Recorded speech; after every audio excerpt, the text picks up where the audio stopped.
इज़्ज़तमंदो द रमज़ानुल मुबारक आखिरी अशरा दा आखिरी अय्याम दी यौ सो रज़ शपे बाकी दी दा द गनीमत मौका उगणु न द मालूम जवन कि बिया दा रमज़ान राशि ओ दा शपे ورځې به راشي او کنه ټیک ته چې نن مونږ وایو روژه ده زما خوراک تړ کیږي او زما اوبو تړ کیږي نن خوراک نشته او څښاک نشته روټۍ نشته او چای نشته خو د دعا قبولیت شته دی بس چې دعا غواړي الله یې قبلوي اختر کې به چای وي او روټۍ به وي خو د دعا قبولیت به نه دا یو څو ماښامه پاتې دي چې الصائم حتی یفطر روجهدار چې کله د افطار نه مخکې دعا غواړي الله یې دعا قبلوي دا یو څو ماښامي پاتې دي چې مونږ دعا غواړو نو الله هم دعا قبلوي بیا به چای یي او روټۍ به یي او ماښام به یي خو د دعا قبولیت به نه دا یو څو ورځې دي چې نفل په فرضو دي او فرض په اویاو دي بس دا یو څو ورځې پاتې دي دا د غنیمت موقع وګڼو عتق من النار دا اخیره عشره چې دا د جهنم د اور نه خلاصي ده بی بی عائشہ رضی اللہ تعالی عنہا نبی کریم صلی اللہ علیہ وسلم نے تپوس کی دا اللہ حبیبا که زه په لیلة القدر باندې پوه شم نو کومه دعا غواړم وی داسې وایه چې اللهم انک عفو تحب العفو فاعف عني الله ستا معافي خوښه ده الله ته معافي کوونکی او معافي دې خوښه ده الله ما معاف که الله ما معاف که یو صحابي داسې جماعت کې ګوټ کې ناست و دعای کوله وی اللهم انی اسألک بأنک انت الله وی الله ستا نزک سوال کوم چې ته مې الله خدای ستا نزک غواړم چې انت الله ته الله ستا نزک غواړم نبی کریم صلی الله علیه وسلم پسې صحابي ولېږه وی ورشه دته ووایه چې الله دې دعا قبوله کړله د الفاظ ډیر قیمتي وي چې الله ستا نزک سوال کوم چې ته الله مونږ وایو الله مونږ ځکه وبخې خدایه چې ته بخون کې خدایه بخون کې ته اللهم انک عفو تحب العفو فاعف عنا ډېرې قیمتي شپې ورځې دي نبی کریم صلی الله علیه وسلم فرمای ومن سقا صائما چا چې په یو روجهدار باندې اوبه اسکولې د روژه ماتي په ټیم کې روجهدار ستا اوبه اسکلې ستا په اوبو ستا په شربت روژه ماته کړله سقاه الله من حوضی شربتا لا یظمأ حتی یدخل الجنه الله به په دې کس باندې زما د حوض نه یو ګوټ اسکی او هغې پورې به نه تږی کېږي چې د څو پورې دې جنت ته نه داخل شوی دا یو څو ماښامي پاتې دي چې دا اجر د اوبو دی او دا اجر د ګوټ شربت دی چې دا ماښامي ختم شي په تږي اوبه څکوه خو دا اجر به نه په خلکو ډوډۍ خوروه خو دا اجر به نه دا اجر چې دی دا یو څو ورځې باقي دی او اخیره عشره ده د رمضان المبارک او دې پسې بیا یو څو ورځې پس اختر را روان دی عید الفطر را روان دی د افطار اختر دی روجه به ماته شي او افطار به وشي خوراک به وشي نو اختر را روان دی مالداران خوشحالیږي ځان له د اختر انتظام کوي او ځان له د اختر د پاره کپړې برابري او ځان له د اختر د پاره سوداګانې برابري وی زما اختر دی دا اختر یوازې ستا دی او که نه دا د بل چام دی دا د غرباو هم اختر دی دا د فقیرانو هم اختر دی دا د یتیمانانو هم اختر دی نبی کریم صلی الله علیه وسلم ته قرآن کې رب العالمین فرمائی فَأَمَّا الْيَتِيمَ فَلَا تَقْهَرْ حکم څوک کوي او کوي یې چاته وینا د رب العالمین دا حکم امام الانبیاء ته کوي فَأَمَّا الْيَتِيمَ فَلَا تَقْهَرْ هر چې یتیم دی د الله حبیب دې به رټې نه ده ته به زورنه نه کوي د تب زورن نه کوي د دنه یو لوی نعمت او یو لوی سورې اغستې شوی دی چې هغه د پلار سورې دی. یتیم به رټې نه، یتیم سره به سختې خبرې نه کوي، یتیم ته به زورن نه کوي، د دنه یو لوی نعمت او یو لوی سورې د یتیم د لاسه تلی دی. دا ډیر بې اثرې دی، دته په معمولی خبره باندې دوک رسی او تکلیف رسی. قرآن کې حکم څه دی؟ کلا بل لا تکرمون الیتیم. الله وی هرگز داسې نه ده، تاسو عزت نه کوئ د یتیم. داسې نه وایي چې یتیم له مال نه ورکوئ، نه، بنیادی خبره دا ده چې کلا بل لا تکرمون الیتیم، تاسو د یتیم عزت نه کوئ، تاسو د یتیم عزت نه کوئ، تاسو یتیم ته عزت نه ورکوئ. نن یتیم ته د عزت ضرورت دی.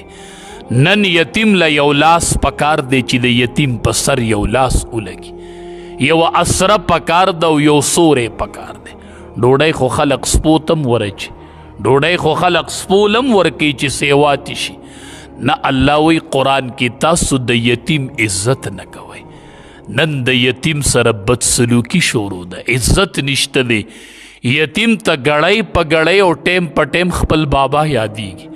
خلق بیزتی کوي، د عزت معامله نه کوي، نو یتیم ته بابا یادیږي، یتیم ته پلار یادیږي. گړی په گړی ورته د خپل پلار احساس کیږي، او بیا په دې موقع ورته ډیر زیات کیږي چې د اختر په لنډو شي، د اختر شپې ورځې شي، نو یتیم ته خپل بابا یادیږي ټیم په ټیم. دا ستا بچی چې د ټیلر نه کپړې راوړي، نو هغه بچیم دی ته زیریږي، او دا ستا بچی چې نوې کپړې اغوندي، هغه بچیم دی ته زیریږي. هغې بچو ته د پلار احساس کیږي په داسې موقع باندې. حدیث مبارک کې راځي په ټوله دنیا کې بهترین کور هغه دی چې هغې کور کې یتیم وي او د یتیم سره ښه سلوک کیږي. دا په ټوله دنیا کې دا کور الله ته خوښ دی. په ټوله دنیا کې ناکاره کور هغه دی چې هغې کې یتیم وي او د یتیم سره هغې کې بدسلوکي کیږي. دا په ټوله دنیا کې ناکاره کور دی چې هغې کې یتیم اوسیږي او د یتیم سره بدسلوکي روانه ده. دا په ټوله دنیا کې ناکاره کور دی، او په ټوله دنیا کې بهترین کور هغه دی چې هغې کې یتیم دی او یتیم سره ښه سلوک کیږي. نن یتیم ته د یو لاس ضرورت دی، نن یتیم یو سورې غواړي، یو لاس غواړي چې د یتیم په سر باندې څوک لاس کیږي. نبی کریم صلی الله علیه وسلم فرمای انا وکافل الیتیم کهاتین فی الجنه. نبی کریم صلی الله علیه وسلم دو ګوتې اوچتې کړې، یوه د شهادت ګوته، یوه د مینځ ګوته، دواړه داسې ونیولې. وی انا وکافل الیتیم، زه او کم کس چې د یتیم پالنه کوي، د یتیم پرورش کوي، د یتیم دار و مدار کوي، کهاتین فی الجنه، اب ما سره دسی په جنت کې گاونډي وي. دې دوو ګوتو ته وګورئ، څنګه چې دا دوه ګوتې یو بل ته نږدې وي، داسې به کافل د یتیم، پرورش د یتیم چې څوک کوي، اب جنت کې ما سره دسی. او انا وکافل الیتیم فی الجنت هکذا، اب ما سره داسې وي په جنت کې چې څوک د یتیم پالنه کوي او د یتیم پرورش کوي، اب جنت کې ما سره داسې یو ځای وي. نن کورونو کې غریبانان دي، تاسو اوریدلی دي چې د روژې د میاشت شهر المواسات وایي. شهر المواسات دا د همدردۍ میاشت ده، دا د فقیر د تپوس میاشت ده، دا د یتیم د تپوس میاشت ده، دا د یتیم سره د ښه سلوک میاشت ده، دا د یتیم په سر باندې د لاس راښکلو میاشت ده. شهر المواسات دا د همدردۍ میاشت. تا دې کې څومره همدردي کړې ده، تا دې کې څو غریبانان معلوم کړل، تا دې کې د څو یتیمانانو پالنه وکړله، تا دې کې څو یتیمانان ځان ته را نږدې کړل، تا څو یتیمانان ځان پورې نیولي. یو یتیم دې سینه پورې نیولی دی، یو یتیم دې ځان ته نږدې کړی دی. نبی کریم صلی الله علیه وسلم د اختر مانځه روان، د اختر مانځه روان دی، لار کې یو ماشوم اینی خفه ناست دی، غمجن ناستے نبی کریم صلی اللہ علیہ وسلم تی نه تپوس کی ته ولې خفه زما پلار شهید شوی دی نن زما پلار نشته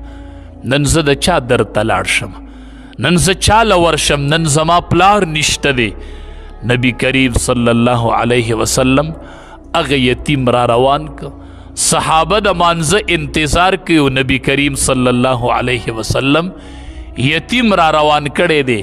هغه یتیم ته نبی علیہ السلام فرمای اما ترزا ته خوشحاله نه یې ته خوشحاله نه یې چې زه د پلار شم او ته خوشحاله نه یې چې بیبي عایشه دی مور شي رضی الله تعالی عنها ته خوشحاله نه یې چې بیبي فاطمه دی خور شي رضی الله تعالی عنها ته نه خوشحاله چې زه د پلار شم او بیبي عایشه دی مور شي او بیبي فاطمه دی خور شي ته په دې نه خوشحاله او وی ولې نه یم خوشحاله صحابه کرام د مانځه انتظار کې امام الانبیاء د یتیم پالنه کوي یتیم پالی او د یتیم رضا اخلی د یتیم پالنه کوي یتیم رضا کوي د یتیم رضا علی او الت صحابه کرام د مانځه انتظار کوي او امام الانبیاء د یتیم پالنه کوي نبی کریم صلی الله علیه وسلم د اختر ورځ د هغه یتیم ځان سره روان کړی دی چې کله نورو یتیمانانو ولیده نورو یتیمانانو ولید نوړه کې هر یو یتیم ارمانو کاش چې نن زما پلار نه وي او مالم رب العالمین د رسول الله مبارک انته پلار را کړی وي نن د یتیم ته په سر د لاس کې خودلو ضرورت دی چې یتیم ته په سر باندې لاس کینو نن یتیم دی نن غریب دی هغې سرم د اختر فکر دی دا یتیم ماشومم جوړې غواړي د دم زړه اختر غواړي په دم اختر را روان دی د بس اختری چې د بابا نه او د د بابا احساس وشي دا به د دې مالدارانو په وجه باندې کیږي کتابونو لیکلی دي یو غیر مسلم کلمه وویلله بیا یې وجه لیکلی چې ما دا کلمه ولې وویلله زما د کلمې وجه څه ده وی ما د سیرت کتابونه کتل د نبی کریم صلی الله علیه وسلم سیرت می کتل اغی سیرت کې ما یو واقعه راته مخې ته راغله چې هغه واقعه مې ولیدله نو هغه مې د ایمان سبب جوړ شو ایمان مې راوړ هغه واقعه مې کتابونو کې داسې ولیدله چې نبی کریم صلی الله علیه وسلم یو مجلس کې ناست دی یو کس راغی ورته وایي د الله حبیبه زما بچی ورک شوی دی دعا وکړه چې الله زما بچی پیدا کړي زما بچی ورک شوی دی نبی کریم صلی الله علیه وسلم لا سوچت کړل دعای وکړل دې کې خواته کس ناس هغه ورته د الله حبیبه د بچی زه پیژنم زه راتللم پلانکي ځای کې ماشومانو لوبې کولې هغې کې د بچی مولت د بچی هلته دی ما ولیدو هغه چې دا خبره څنګه واورېدله پلار یې پاسېدو منډې کړې ډېره موده بچی ورکو بچی خود دا خو د سړي نابالغه بچی دا خو د زړه میوه ده د زړه میوه ده دا خو د بنده د زړه میوه ده خدای بې اولادو ته اولاد ورکړي خدای دا د زړه میوه ولا ورکړي دا د زړه میوه ده خدای بې اولادو ته اولاد ورکړي دا واړه بچی چې نابالغه دا میوه ده میوه او حدیث کې راځي وګورئ وی دا د کور برکت دی ښه دا واړه ماشومان چې دا برکت دی برکت نو هغه پلار اچانک روان شو د پلار خو جذبات دي اوس بچی خبرې واورېدو د ورک بچی خبرې واورېدو چې روان شو نبی کریم صلی الله علیه وسلم ورته غږ کړي دې خوا راشه کښېنو نبی کریم صلی الله علیه وسلم ورته وایي ستاړه کې به ډېر جذبات دي ځکه ستا بچی د ډېرو ورځو نه ورکو نو ته هسې نه چې ورشې الته ماشومان لبې کي او ته چېرته بچي ته د بچي په نوم آواز ونه کې ګورې ته داسې ونه وایي چې ای زما بچیه د بچي لفظ به نه وایې ګورې بچي ته به نوم الې خو بچي ته به بچی نه وایې ګورې چې ورشي هلته غږ کوي نو داسې به نه وایي چې زما بچیه ورته به نوم والې خو بچی لفظ به نه وایي هغه ورته د الله حبیبه ولې وایي ته ډېر دردېدلی یې نو ته چې د بچي لفظ ووایې هغه به ډېر د درد آواز وي نو دې ماشومانو کې به داسې ماشومان چې د هغې به پلاران وفات وي نو هغې ته به خپل باباګان یاد شي داسې لفظ چېرته ونه دسی اونوی چې ای بچیا هغې ته به خپل پلاران یاد شي ستا دا ډک اواز چې ولګي نه هغې ته به خپل پلاران یاد شي نه د بچي نوم به نه وایي بچي ته به نوم ووایي خو داسې به نه وایي چې ای بچوړیا هغې چې د چا پلاران نشته هغې ته به خپل پلاران یاد شي اب وایي چې کاش چې زما پلار وې او ما ته هم داسې د مینې نه یو ډک غږ کړی وې ما چې دا واقعه وکتله ما ایمان راوړو چې دا سیرت دی دا پیغمبر دی د یتیم په حواله باندې داسې خو نه کوي د یتیم په حواله امام الانبیاء امت ته دا پیغام ورکوي امت ته دا پیغام ورکوي چې د یتیم پالنه وکړي کتابونو لیکلی دي وی چې د چا زړه سخي زړه او دی وی چې زما زړه نرم شولی زړه سخي دی وی چې زړه مې نرم شولی یو د دې خلکو ته روټۍ ورکوي خلکو له دې روټۍ ورکوي غریبانانو له او د یتیم په سر باندې د لاس راکاږي بس د بړه نرم شي چې د یتیم په سر لاس راکاږي خلکو له روټۍ ورکوي وګوله او د یتیم په سر باندې لاس راکاږي الله به د زړه نرم کي د زړه نه به سخوالی ختم شي چې د چا زړه سخي حدیث مبارک کې راځي ګوره چې څوک د یتیم په سر باندې لاس راکاږي نه ولا چی ورکړي نه ولا روټۍ ورکړي نه ولا کپړې اغوستي دي صرف یو لاس روالي ځکه خو الله قرآن کې وایي تاسو د یتیم عزت نه کوئ داسې نه وایي چې تاسو یتیم له روټۍ نه ورکوئ نه روټۍ نه تاسو د یتیم عزت نه کوئ نن یتیم ته د روټۍ عزت نشته د روټۍ ضرورت نشته خو یتیم ته د یو لاس ضرورت دی وی کاش چې یو لاس وی چې زما په سر کې ښودلی شو ما ته نن د خپل بابا لاس یادېږي نو څوک چې دا لاس روالي او د یتیم په سر باندې کیږي د شفقت تا لاس نه یې روټۍ ورکړې او نه یې پیسې ورکړې او نه یې جامه ورکړې ده صرف دا لاس روالي او د یتیم په سر یې کیږي حدیث مبارک کې راځي د دې د لاس د لاندې چې څومره ویښتان رالل دومره نیکۍ الله په عمل نامه کې ولیکي چې صرف د یتیم په سر باندې یو لاس راکاږو دا څنګه د همدردۍ میاشت وه تا کلي کې یتیمانان معلوم کړل پیژنې تا غریبانان معلوم کړل تا یتیم ځان سره اختر کې برابر کړی دی تا په دې روجه کې یتیم د ګوتې نه نیولی دی بوستی دی بازار ته تا یتیم یو دکان ته به ولی چې ځان له پکې کپړه خوښ کا تا به ولی چې ځان له پکې پیزار خوښ کا د اختر صرف ستا اختر دی دا روجه وه دا د همدردۍ میاشت وه تا د چا سره همدردي وکړله خپلو بچو له هر سړي جوړې کړي دي 2-3 جوړې کړي دي خپله یې جوړې کړي دي هر سړی د اختر په تمه دی اختر ته خوشحالیږي وی اختر دی او نوي کپړې بچو له راوړي دا چې د اختر شپه شي او چې ستا دا بچي نوي کپړې راغستي کور ته یې راوړي ګوره نبی کریم صلی الله علیه وسلم فرمایي وی چې کور کې غوښه پخوئ کوشش کوئ چې د غوښې بوی په غریب ګاونډي باندې ونه لګي چېرته بیا به د هغه بچي د هغه نه غوښه غواړي انن ته بچو له لاس کې سامانونه ورکې خپلو بچو له هغه په کوڅو کې ګرځي او دا غریبانان او یتیمانان ورته ځورېږي ښه دا ورته ځورېږي نن به یتیم ته دا احساس نه کېږي نن به غریب ته احساس نه کېږي نن د مالدارانو دا حال دی چې پروګرام وکړي د واده او د روټۍ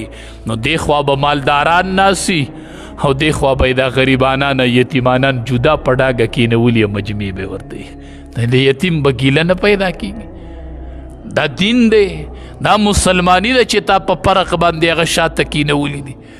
ښکاره دی لیبل لګولی دی چې دا غریبانان دي او دا یتیمانان دي دا په ډاګه چې ناست او دا مالداران دي چې ناست دین دا تعلیم ورکوي چې د کوشش پکوي چې د غوښې بوی دی په غریب باندې ونه لګي او بیا نبی علیه السلام فرمایي چې غوښه پخوئ نو لږې اوبه ورته سیوه وولئ چې یو جام اوبه ولې 2 جامه اوبه ووله او د شوروا دی غریبانانو کې تقسیم که شهر المواسات دا د همدردۍ میاشته دا د همدردۍ میاشته غوښه کې اوبه لږې سیوا کوئ شوروا لږه ډیره کوئ او غریبانانو لته لیږئ وږو لته لیږئ نن مونږ د مالدارانو خلقو بچو یتیمانان وجړول په کوڅو کې، یتیمانان یې وجړول. هغه د مالدار بچي سره سیزیني او کور ته ځي، د خپلې مور نه یې غواړي. دا مور به څه کوي؟ دا مور به دې بچي له څه جواب ورکوي؟ نن دا حال دی. د اختر شپه شي، بچو خپلې کپړې راغستي، د ټیلر نه خپلې کپړې راغستي، را روانې کورونو ته را روانې. هر تن بچي له 2 او 3 جوړې کړي، هغه بچو راغستي. ستا په ګاونډ کې یوه کونډۍ د هغې یتیمانان بچي وي، هغه یتیمانان بچي چې دا جوړې وي نو هغه کور ته راشي، مور ته وایي زما جوړه کم ده، زما جوړه کم ده. مور ورته وایي ستا جوړه د پلانکي ټیلر سره ده. هغه مور بچی غولي، کله یوه بانه کوي، کله بله بانه کوي، کله بله بانه کوي، چې شپه پخه شي او د مور سره بانې ختمې شي او شپه پخه شي، نو دا مور بچی ته وایي زما کپړې زه به سهار څه اغوندمه. نو چې د مور سره نورې بانې ختمې شي، هغه مور په جړا شي وي بچیا ته کپړې مه غواړه، دا نن چې چا کپړې راوړلې د هغې پلاران دي او ستا نره پلار اغوستی دی بچ. نو دا کونډه به د اختر په شپه څه وایي؟ نو د دې کونډو د ړه نه ګیلي وخیږي د اختر په شپه، وایي ربه چې اختر دې راوستو نو ما نه دې خاون ولې اغوستو خدایه؟ دا ستا په ګاونډ کې او دا ستا په کلي کې دا چغې وال شي او تا کپړې راوړي او غوړولې دي او میخ ته دې ورچولي وي چې د دې سري ماته نه شي، او په ګاونډ کې دې کونډې ته بچي جاړي. هغه کونډه صادر او کمبل واغوندي او ټوله شپه ورله خوب نه ورځي، او دا ځوانان ګرځي دا پټاخې الوزي، دا پټاخې الوزي، وایي سبا اختر دی او ګرځي په ټیلرانو پسې خپلې کپړې راغستي، سهاره پورې منډې ترړي، وایي اختر دی. او مور په بله کې بچو له کپړې سرې کوي، وایي سبا د بچو اختر دی. او په ګاونډ کې کونډه مخې صادر کې پټ کړی دی، اوښ کې تویې، وایي ربه زه به سار دا خپل بچي څنګه رضا کوم، دی به زه څنګه رضا کوم، زه به دا بچی څنګه رضا کوم، دی به څنګه په زړو جامو کې د اختر مانځلی ځي، دی به په زړو جامو کې د اختر مانځله څنګه ځي، دی به زه څنګه رضا کوم. ای مالدارانو اختر دی ته نه وایي، ای د طاقت خاوندانو اختر دی ته نه وایي، اختر دی ته نه وایي چې ته نوې کپړې واغونده او راشه په صف کې ودرېږه او عطر ولګوه او یتیم او فقیر دی په زړو جامو کې د اختر په مانځه کې ولاړې. اختر دا دی چې ته را روانې تا ځان سره یو یتیم دا د نبی علیه صلات والسلام سنت ژوندی که. د اختر په ورځ یو یتیم د ګوتې نه 1900 مانځلی راوله، یو یتیم له انتظام وکړه، دغه یتیم راوله او د ځان سره په صف کې ودروه او په نوو کپړو کې دا یتیم ځان سره ودروه چې نن دته د پلار احساس ونه شي. دته په دغه ورځ د پلار احساس کیږي، د اختر په ورځ دی به پلار ګوري، دی به پلار سیکي، دته به ډېرې کمی مخې ته کیږي. او دا دقه د اختر په شپه او د اختر په ورځ د دې خلکو لږ غور پکار دی، لږ راپاسو د دې خلکو فکر وکړو چې دی په اختر کې ونه جاړي، دی چرته فریاد ونه کړي الله ته، د دې په سر باندې لاس کیدو، دی له حوصلې ورکو، دی ځان سره رانږدې کو، وایي زه دې پلار یم، چې دته د پلار احساس ونه شي. په دغې ورځ باندې دته خپل بابا یاد نشي. عثمان رضی الله تعالی عنه مالدار دی ته وایي، مالداران د اخرت وګټو. د نبی کریم صلی الله علیه وسلم هری بیبی لی د اختر په ورځ یو د وخ بار سامان راوړو، یو د وخ بار مال دی ته وایي. نبی کریم صلی الله علیه وسلم د ډوډۍ میلمه کړی، نبی علیه السلام را روانو، نبی علیه السلام قدمونه اغوستل او ده له قدمونه شمارل. چا ورته وی عثمان رضی الله تعالی عنہ دې قدمونه شمارل. وی عثمان ولې دې قدمونه شمارل؟ وی ځکه مې شمارل چې زه ډېر خوشحاله وم چې تا زما کور ته څومره قدمونه اغوستي دي، نن به هغومره غلامان د الله په لار کې ازادوم، په یو قدم به یو غلام ازادوم. مال دې ته وایي، مال دې ته وایي. عثمان رضی الله تعالی عنہ به وی 3 سیزونه ډېر خوند راکوي، د قرآن تلاوت کول، وګو له ډوډۍ ورکول او بربنډو له کپړې ورکول. دا 3 صفت عثماني صفات دي. مالدارانو د طاقت خاوندانو روجه دی توای چې ته 2 غنټې تلاوت وکې او بیا وځي 1 غنټه د وګو له ډوډۍ ورکې او 1 غنټه بربنډو له کپړې ورکې. کاش نن کوئی یتیم له ورکې او که غریب له ورکې نو په لین کې به ودرولې ښه. خو ته خلقو ته یتیم ښه شرموې، دا خو ته خلقو ته غریب ښه په ګوته کوي چې لین درته لګېدلی. کاش چې نن عمر ژوندی وي رضی الله تعالی عنه، چا به پریاد نو کړی، دا پریاد به اسمان ته نو ختلی. په لاره روان دی، یو زنانه ولید غږ یې وکړو ودرېږه عمره ودرېږه. هغه ودرېد. زما بیت المال کې څه برخه شته؟ وی او وی ما ته خپله برخه راکه د بیت المال نه. هغه برخه یې راوړله حواله یې کړه ورته. زنانه روانه شوله غږ یې وکړو ودرېږه. زنانه ودرېدله. ورته وی زما یو درخواست دی دا په 22 لاک مربع میل حکومت کې نن دا غریبانان چاله لاړ شي. دا غریب بخپل پریاد به د غریب اسمان ته نه خیږي، دا اختر شپه به یو دا پریادونه به اسمان ته خیږي. څوک شته نه چې خلق ورته خپل پریاد وکړي، څوک شته نه چې څوک یې په سر لاس کې دي. نشته عمر، نشته عثمان، نشته ابوبکر صدیق رضی الله عنهم. عمر رضی الله تعالی عنہ دروله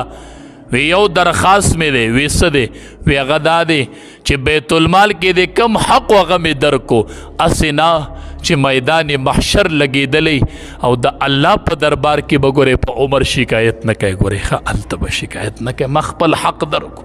ما خپل حق درکو. نن چې وله دی ورکي چېرته تروړه وړه وله ورکي کونډې له، بیا ورته وایي زما یو درخواست دی.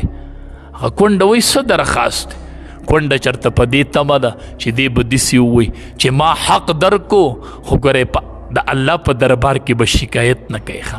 کونډه ورته وایي څه درخواست دی؟ وایي یو تصویر وباسم چې فیسبوک لی ورکم. الله اکبر. یو تصویر وباسم چې خلقو ته پته ولګي.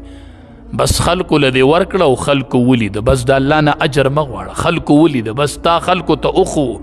د خلقو د پاره دې کوه ور دې کوه. خلقو ولیده بس ودې لیده. زه هغې کونډې ته وایم ته ولې تصویر ورکوې؟ ما ته وایي مولي صاحب زه نه ورکوم تصویر،